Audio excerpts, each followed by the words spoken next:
안녕하세요. 별다리 연구소의 파비앙입니다. 정특 특집. 자, 오늘은 특별히 중동편으로 찾아왔습니다. 이집트에서 온 샘입니다. 오랜만에 인사드려요. السلام عليكم. أنا سامي من مصر وسعيد جدا بلقائي بكم. أتمنى أن نقضي معا وقتا سعيدا. 안녕하세요. 모로코에서 온 켄자입니다. السلام عليكم. أنا سميتي كنزا وأنا من المغرب وهذه دابا 8 سنين وأنا ساكنة في كوريا الجنوبية. 지구인 여러분 안녕하세요. 이란에서 온 키미아라고 합니다. 살롬 키미아 사마즈요. 고시박다. مرحبا اسمي فابيان وأنا فرنسي وأعيش في كوريا الجنوبية. 오, 왜 이렇게 잘하시는 거예요? 역시 근데 저는 아닌데요. 그러니까요. 아, 두 그러네. 분이 아랍어로 소개했고 이 자리 기회를 빌어서 말씀드릴게요. 이란은 아랍어를 쓰지 않습니다. 페르시아어라고 아니면 뭐 파르시라고 하기도 파르시. 해요. 네. 파르시라고 하기도 해요. 한국에는 처음에 왔을 때 다들 이란 사람이라고 하면 그럼 아랍어 쓰겠네요. 아살라무 알레이쿰 이렇게 얘기를 했는데 아니에요. 약간 이렇게 좀 싫어할 수도 있어요. 그럼 인사 뭐라고 해야 돼요? 아, 저는 그냥 살롬. 두 단어만 알아들었어요. 살롬하고 키미아. 그냥 딱 두 단어. 이름이 완전 다른 네. 언어예요. 그리고 모로코에서 실제로도 베르베르나 아마직 쪽에서는 아마직을 따로 씁니다. 이집트도 마찬가지로 대다수 아랍어를 쓰지만 그래도 막 소수 민족이 있고 다른 언어를 쓰는 사람들도 있어요. 자, 그럼 각 나라에 대해서 여러분들이 가지고 있는 선입견 또는 고정관념에 대해서 듣고 싶어요. 이란은 모든 아랍 국가들을 싫어한다. 아, 그래요? 벌써 공격적이네요. 갑자기 누가 때렸어요.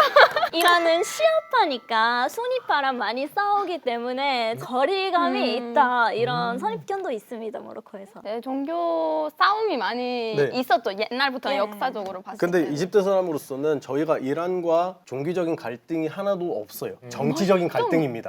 그치, 그치. 정치가 안 맞아서 사실상 지금 이란과 관계가 없어요. 맞아요. 관계가 끊겨진 게 이슬람 혁명이 발생하고 이란 마지막 왕이 그러면 물러난 이후부터 사실 이란의 마지막 왕이 무덤이 이집트의 카이로에 있어요. 그것 때문에 사실 지금 이집트랑 이란 관계가 안 좋은 거예요. 보통 이란 사람들한테 이집트라고 물어보면 네. 되게 유명한 드라마가 이란에서 방송이 됐는데 유세프 맞아요. 유세프. 아, 유세프 저도 나비. 알아요. 배경이 이집트라서 맞아요. 아. 그래서 이집트라고 그쵸. 하면 그 드라마가 생각이 나서 기분이 좀 좋아져요. 왜냐면 그 드라마를 너무 많이 사랑했으니까 이란 안에서는. 여기는 이집트에 대해서 좋은 거를 갖고 그죠. 있는데 여기는 공격을 하셨는데 정치는 정부와 정부의 문제지 국민들은 문제가 없어요. 이제 정부가 관계가 안 좋으니까 외교 관계가 거의 없다고 생각하면 돼요. 맞아요. 네. 저희 같은 경우는 이란에 대해서 아는 게 많이 없어요, 사실. 다만 저희는 이제 이집트랑 정말 형제 나라 같은 거죠. 그쵸? 저희 세대 같은 경우는 다 이집트 영화, 이집트 드라마, 네. 이집트 음악을 듣고 자랐기 때문에 이집트 억양이나 이집트 사투리를 사투리. 들으면은 말하는 것까지 완벽히 구사할 수 있습니다. 저는 개인적으로 이집트라고 생각하면 먼저 떠오르는 게 이정현, 너 뮤직비디오 피라미드 앞에서 찍은 거 나나나남 아마 우리 감독님들이 이렇게 웃으시는 거 보니까 잘 아는데 세비 씨 아세요? 저는 못 봤죠. 아 진짜요? 저는 연령대가 아니라서 나이 차이가 그렇게 많이 나는 것 같은데 아무튼 그거 생각나고 이란에 대해서 길이 자주 막힌다? 맞아요. 역삼동에 좀 많이 막히다고 좀 테헤란도 불편인가 봐요. 테헤란이 차가 엄청 많죠. 엄청 많아요. 여기 역삼동이 아무것도 아니에요. 진짜? 거기는 차가 움직이진 않습니다. 네. 기름값이 싸서. 그렇죠. 좋습니다. 사실 굉장히 스테레오타입, 그러니까 고정관념이 굉장히 많아요. 많죠. 그 중에 아마 가장 비일비재하게 나오는 게 부자가 많다. 만수르의 나라다. 들어보셨죠? 사실 그 왜냐면 한국에서는 많이 들었죠. 슈퍼카 타고 그리고 기본적으로 집에 금이 많고. 맞아요. 예. 그 집에서 호랑이랑 치타를 키우고 강아지 대신에 막 악어를 키운다거나 근데 막 이란에 있어요. 키우는 지금 사람? 들어보니까 있어요. 있겠죠. 다는 아니에요. 그 어때요? 이런 거 들으면? 사실 그 이미지가 떠오르게 한 나라가 사우디아라비아, 아랍에미레이트 맞아요. 그때 석유가 처음 발견됐을 때 맞아요. 그랬지만 부자만 사는 나라가 중동이다. 그건 아니에요. 중동은 부자 나라다라고 하기보다는 저는 중동은 전 세계로 가장 불평등한 그런 지역이라고 보거든요. 소득 격차도 엄청 크고 그리고 맞아요. 빈부 격차도 되게 심해가지고 맞아요. 우리도 같은 중동 사람이고 같은 네. 아랍 사람이지만 네. 가보면 놀라워요. 놀라요. 네, 아. 우리도 그 수준을 네. 모르니까. 그렇죠. 혹시 직접 이제 네. 눈으로 확인한 적이 있어요? 어릴 때 되게 어릴 때 음. 저희 삼촌이 부자였어요. 지금은 상황이 좀 어려워져서 아닌데 네네. 삼촌 집에 갔는데 음. 1000평? 900평 정도의 집이 와. 네. 아니 와. 길 잃어버리지 않아요? 잃어버리죠. 근데 진짜 땅이 많아서 이게 테헤란 어떤 동네에 가면 집들이 약간 아파트는 아예 볼 수 없고 되게 낮은 집이고 문 엄청 큰 약간 궁전같이 생긴 그런 빌라들만 볼 수 있어요. 지금은 외제차 잘 안 들어오긴 하는데 옛날에는 그 동네에 가면 람보르기니, 부가티 뭐 다 진짜 차 구경하고 싶으면 거기 가면 돼요. 근데 들어본 질문들 중에도 약간 뭐 놀리는 건지 모르겠는데 음. 집에서 석유 나와? 이렇게 물어본 사람들도 네. 나와요? 안 나와. 나왔으면 좋겠는데 나와도 뭔가 할 수 없을 것 같아. 나와- 집만 지저분해. 아니 사실 나와도 나라 거. 그쵸 그쵸. 나라까지. 옛날에는 원래 제재를 많이 안 당했고 그런 당시에는 부자가 많았어요. 약간 그래서 나라 자체는 돈이 많아요. 나라에서 국민들한테 한 달에 한 번 돈을 준 월급처럼 주는 게 있어요. 지금은 이제 석유가 옛날만큼 많이 안 나오잖아요. 그다음에 석유에만 의존하면 나라가 힘드니까 나중에 힘드니까 석유는 모로코랑 먼 거리니까 저는 여기서 킬 수 없네요. 아니 석유 안 나와요? 모로코도 뭐 몇 방울씩 나오지 않나요? 근데 모로코는 석유보다는 포스파트 부자라고 아, 불리는 포스파트. 포스파트가 있는데 물론 석유랑 그 비교가 안 되죠. 비교할 수는 네. 없겠죠. 맞아요. 그러니까 그래서 뭐 중동 나라라면 석유가 나온다. 그것도 네. 또 다른 오해예요. 이집트는 사실. 나와요? 이집트는 많이 나오는데 국내 소비량에 비하면은 적으니까 너무 적다. 수입하죠. 수입하죠. 네. 자, 또 다른 편견은 어디서 온 건지 잘 모르겠지만 중동 사람들은 낙타를 타고 다닌다. 사실은 뭐 이 질문 들으시면 벌써 이제 몸 풀고 있는데 진짜 이거를 몇 번이나 해명해 본 적이 있는데 다시 한번 우리는 해주세요. 낙타를 타지 않습니다. 안 타요. 낙타를 타지 않습니다. 옛날에 이순신 장군님이 살아 계셨을 때 그때 우리가 낙타를 다녔었죠. 근데 지금은 낙타는 전통 축제, 낙타 경주 그쵸. 이럴 때만 보고 그렇죠. 아니면 고기와 우유 가축으로 아, 우유 먹어요? 맛있어요. 네, 먹어요? 가축으로 낙타 거의 우유. 저는 살면서 딱 한 번만 타봤어요. 피라미드 앞에서. 아, 그쵸. 관광객으로. 네. 우리는 나름 버스를 타고 카이로에 가보면 지하철도 있고 버스도 있고 택시도 있고 다 맞아요. 있어요. 근데 저도 한국 와서 이런 질문 너무 많이 들어봤어요. 심지어 낙타를 키우냐는 질문 많이 들었거든요. 시골에서도 잘 안 키울 텐데. 기린 이 다음으로 제일 큰 동물인데 진짜 어떻게 그래요. 집에서 키워요? 어떻게 키워요? 안 키우고 안 탑니다, 여러분. 딱 관광지에 볼 수 있고 아니면은 사막에 볼 수 있어요. 자, 다음 주제로 넘어가 보려고 해요. 중동이라는 말을 쭉 쓰고 있는데 네. 그 원래 중동이라는 단어는 유럽을 기준으로 이제 생겨난 그런 단어잖아요. 그 다들 고향에서 중동이 뭐라고 생각하시는지 저는 궁금해요. 아랍 사람들은 중동이라는 말을 들을 때 단순히 아랍 국가라고 생각을 해요. 아랍어를 쓰면 아랍 사람이다. 그렇죠. 이렇게 생각하거든요. 네. 그러면 김희아 씨는 오히려 아랍 사람 아니죠? 저는 아니죠. 그래서 제가 처음 막 중동에 대해서 얘기하는데 이란 사람도 있다. 속으로 이란 사람 뭐 하러 왔지? 거기서 뭐 하지? 이란 사람 뭐 하러 왔지? 이란과 튀르키예, 파키스탄, 아프가니스탄을 제외하고 생각하니까 아. 대신 이제 정치 경제 학적으로 보면 네네. 아랍 국가와 인접해 있는 말씀드렸듯이 튀르키예, 이란, 파키스탄까지 중동으로 보는 사람들도 있어요. 아. 네, 저희도 이란에서 그렇게 하바레미아네라고 불리는 중동이라는 뜻의 단어가 있어요. 그러면 이란이 포함되어 있어요? 네네, 이란이 무조건 포함. 사실 이란을 따로 중동 밖에 있다고 생각을 하진 않거든요. 모로코 같은 경우에는 네. 중동과 지리적으로 연결되어는 있지만 네. 모로코 사람들이 본인들이 중동 사람이라고 생각하지는 않거든요. 메나로 묶여서 불리는데요. 메나 같은 경우에는 Middle East, North North Africa. 아, 그래서 약자군요. 모로코는 중동 국가냐 아니냐 모로코 국가죠. 사람들 사이에서 흔히 볼 수 있는 논쟁 하나예요. 그렇죠. 이게 어떻게 그러면 아니라고 생각하시는 거예요? 저 같은 경우에는 네 아니라고 생각합니다. 왜냐하면 그 북아프리카의 정체성이 따로 있고 네. 거기는 마그렙이라고 그쵸. 부릅니다. 그럼 네. 세민 씨는 이제 중동의 범위 뭐라고 생각하세요? 모로코보다 튀니지나 알제리보다 네. 이란이 더 들어와 있는 것 같아요. 맞습니다. 네. 지리적으로는 저도 그렇게 그렇죠. 그렇죠. 네. 그렇죠. 아니면 교류도 마찬가지예요. 그 세 분은 이제 다 이슬람교 맞죠? 그렇죠. 네. 하지만 중동이라고 해서 다 이슬람교다, 무슬림이다라고 할 수는 없는 것 같아요. 뭐 사실 에집트에도 뭐 콥트가 있고 그러니까. kopt도 약간- 있고 천주교도 있고 천주교. 네. 대다수가 무슬림이라서 이집트 국교도 역시 모로코처럼 이슬람이에요. 그, 그- 이슬람 하면 또 뭔가 보수적인 느낌 맞아요. 있잖아요. 네, 맞아요. 종교에 선택권이 있나요?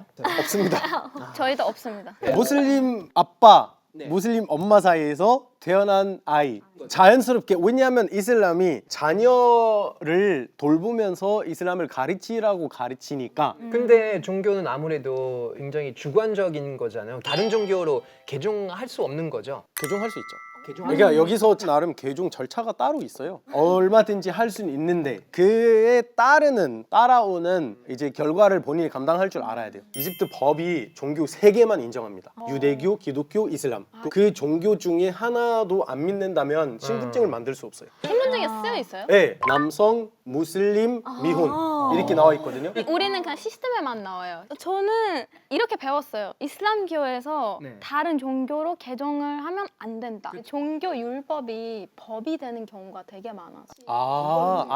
이란과 이집트 차이가 이슬람 율법 전체가 국가의 법이 되어버렸고 이집트는 이슬람 율법 일부가 국가의 법이 되어서 그런 차이가 있는 거예요. 저는 들으면서 너무 신기했어요. 종교 같은 경우에는 모로코에서는 개인의 자유이기는 하지만 또 다른 절차가 없습니다. 믿고 싶으면은 본인이 알아서 그쵸. 하면은 되는데 본인의 선택에 대한 책임을 지고 조용히 살면은 아무 일이 없습니다. 저희 가족은 이슬람 가족이지만 기독교 학교로 보냈어요. 왜냐면 그 교육 시스템 너무 좋은 걸로 유명하기도 했고 그리고 여러 나라 사람들과 여러 종교들이 할 수 있는 어릴 그런 진짜 네. 군대니까 오히려 저는 약간 그 이슬람교에 대한 압박감이 없었어요. 그 또 이슬람교 하면 떠오르는 건 히잡이죠. 모로코 같은 경우에는 히잡은 자유적인 그런 선택이고요. 소수가 쓰기는 하는데 요즘 젊은이들 보면 거의 쓰는 사람 없습니다. 이란에서 아까도 말씀드린 것처럼 이슬람교 율법이 네. 법이 되는 경우가 그럼 거의 써야 하는 대부분이라서 그냥 꼭 써야 되는 선택권이 부분이에요. 없네요. 네네네. 밖에 나가면은 써야 하고 집에 있거나 뭐 편한 사람들끼리 있으면 여자들끼리 다 있으면 괜찮아요. 손님이 오면은 보수적인 가족이면 써야 되는 사람들이 있어요. 앞에서 결혼 가능성이 있는 사람이면은 써야 되는데 만약에 개방적인 가족이다 그래서 괜찮아 이렇게 안 쓰는 사람들. 근데 그럼 김희아님은 지금 한국에 생활을 하면서 안 쓰고 계시잖아요. 그거는 괜찮은 거예요? 처음에는 한국에 있었을 때 썼거든요. 그래서 한 8개월 정도 썼는데 한국 사회에 그 히잡이 잘 안 맞았어요. 스스로 그냥 판단하고 부모님들이 말씀드렸는데 그래서 거기 사회에 안 맞으면 너 그럼 쓰지 말라 이렇게 말씀하셔가지고 저도 이렇게 안 쓰게 됐어요. 이름만 들으면 이 사람이 종교는 이슬람교다 또는 뭐 기독교다 뭐 이런 게 좀 있을까요? 이집트는 있습니다. 있습니다. 이슬람식 이름들도 따로 있을까요? 아흐메드, 아흐메드, 마흐무드, 마흐무드, 압달라, 압두라흐만. 압달라. 근데 이제 무슬림도 가능하고 기독교도 가능한 이름들도 있어요. 예를 들어서요. 세미. 세미? 맞아요. 세미가 중립이에요.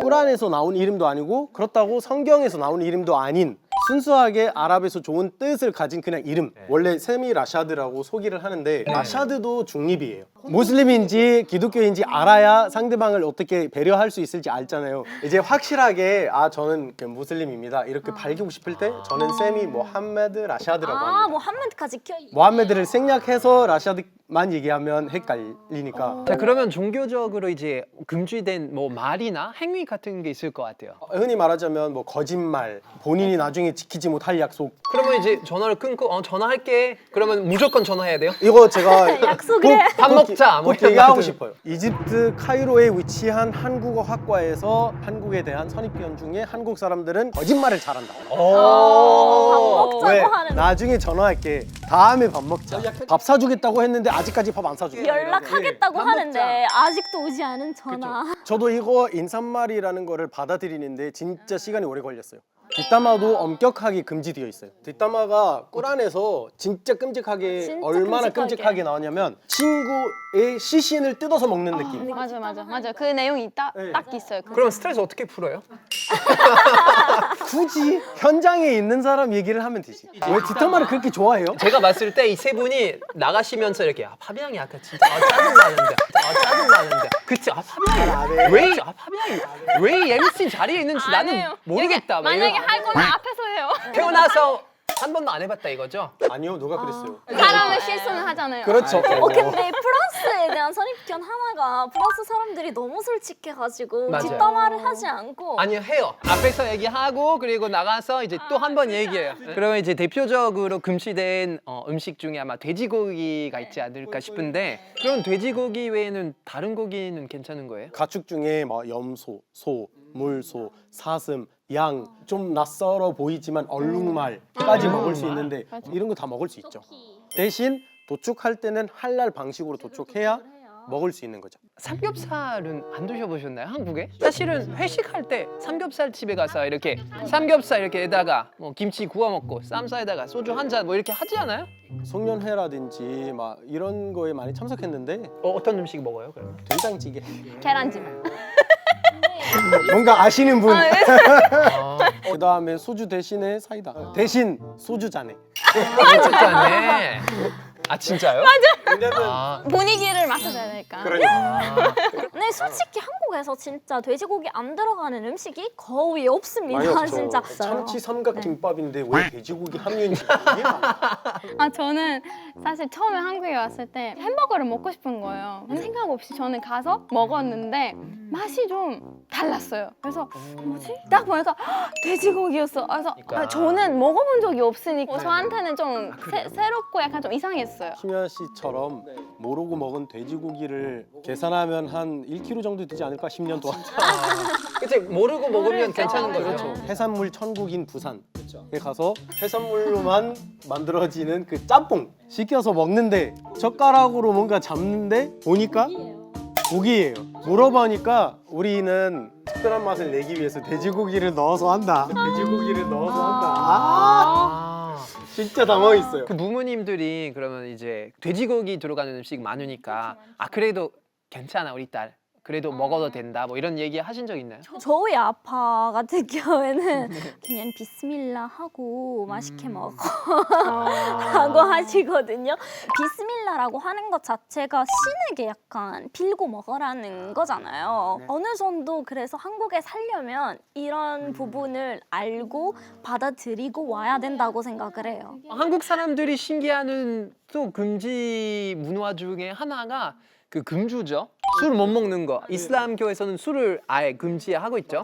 신기하고 모수적인 게 알코올이라는 단어 자체가 아랍어예요. 알아보여요. 저는 여태까지 중동 나라는 한 10군데 정도 다녀봤는데 술을 안 보인 나라가 없었어요. 그냥 다. 기본적으로 인정받으려면 음주를 허락해야 되잖아요. 외국인들이 많이 방문하는 그 호텔이나 이런 데에서는 모로코는 어때요? 종교적으로는 술이 금지인데 근데 불법은 아니거든요. 모로코에는 술집, 바, 클럽은 다 있어요. 술 같은 경우에는 네. 불법이에요, 이란에서. 마시는 것도 팔거나 뭐 마시거나 막 가지고 있는 것만 해도 불법이라서 벌금을 내야 돼. 아, 이집트 같은 경우도 술을 파는 가게들이 몇 군데 있어요. 대신 술과 마약은 거의 같은 부류예요. 이집트에서는. 중독성이 네. 있으니까. 그렇죠. 제가 중동 여행을 많이 하면서 이제 사원들이 많잖아요. 이 구경할 때 항상 들어가기 전에 세면대가 있더라고요. 그렇죠. 네. 그 기도하기 전에 씻어야 몸을 하니까. 네, 청결하게 씻어야죠. 씻어야 되는 거죠. 맞습니다. 네, 그거는 우도이라고 하는데 기도하기 전에 그 의식을 하지 않고 할 수가 없어요. 기도를. 아예. 네, 그거 하루에 5번 이렇게 씻거나 화장실에서도 물을 많이 써야 돼요. 비데 같은 거 그거 필수품이에요. 처음에 한국에 왔을 때는 아랍 국가를 경유해서 왔는데 아랍 국가는 당연히 뭐 물이 있어요. 비데는 있고. 근데 한국에 도착하자마자 화장실에 갔는데 갑자기 상황이 지금 어떻게 해야 돼? 막 이게 너무 당황했어요. 진짜 한 몇 분 동안 화장실 못 나가고 있고 막 이미 늦었어. 아직도 저는 한국에서 만약에 물 가지고 다니지 않고 있으면 화장실 잘 못 가는 편이에요. 자, 오늘 이렇게 중동과 중동 사람에 대해서 편견과 선입견을 탈탈 털어봤는데요. 자, 중동에 대한 이미지는 어떻게 좀 바뀌었나요? 편견은 뭐 편견일 뿐이죠. 우리는 서로 이렇게 오해하지 말고 존중하고 이렇게 사이좋게 평화롭게 좀 지냅시다. 지구인 여러분들 궁금증 전부 풀리셨길 바라면서 오늘의 영상을 마무리하도록 하겠습니다. 자, 여러분 구독, 좋아요 꾹 눌러주세요. 우리는 다음 영상으로 찾아뵙겠습니다. 안녕히 계세요. 프랑스 친구가 한국에 놀러 왔는데 그 친구가 무슬림이었거든요. 근데 식당에서 제육을 먹고 있더라고요. 이제 제가 가게에 들어오니까 파비앙 일로 와봐. 겁나 맛있어요. 이러는 거야. 그래서 저는 정말 미안한데 이게 돼지고기다. 그래서 그 친구는 처음에 그러다가 이제 근데 진짜 솔직히 너무 맛있었어요. 이렇게 얘기하더라고요.